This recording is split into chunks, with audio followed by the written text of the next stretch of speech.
Matagumpay na idinaos ng lokal na pamahalaan ng Iloilo City at ng ating kapulisan ang Security Task Group Dinagyang Festival 2025 Send-Off Ceremony sa Freedom Grandstand, Iloilo City. Nito lamang ika-22 ng Enero taong kasalukuyan bilang hudyat ng pagsisimula ng paghahanda para sa week-long preparation ng Dinagyang Festival.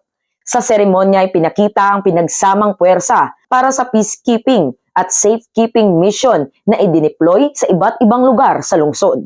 Kabilang dito ang mga personnel at resources mula sa Philippine National Police, Bureau of Fire Protection, Philippine Coast Guard, Armed Forces of the Philippines, City Disaster Risk Reduction Management Office, City Health Office, Traffic and Transportation Management Office, Public Safety and Management Office, mga volunteer groups at mga katuwang na pribadong sektor.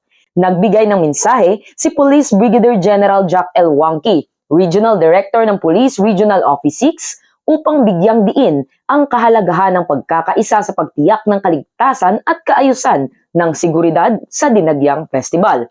Aabot sa 7,257 na personnel mula sa iba't ibang law enforcement units ang idineploy. Sa bilang na ito, 3,369 ay mula sa hanay ng kapulisan, 23 personnel mula sa AFP, 268 na personnel mula sa Philippine Coast Guard, 754 personnel mula sa Iloilo City Traffic and Transportation Management Office at 2,467 ay mula sa mga force multipliers. Tiniyak ng PNP at ng Security Task Group ng Dinagyang Festival ang kanilang buong suporta at dedikasyon sa pagsasakatuparan ng isang mapayapa at maayos na pagdiriwang na siyang patunay at sumasalamin sa kanilang kahandaan sa serbisyo publiko tungo sa isang mapayapang bagong Pilipinas.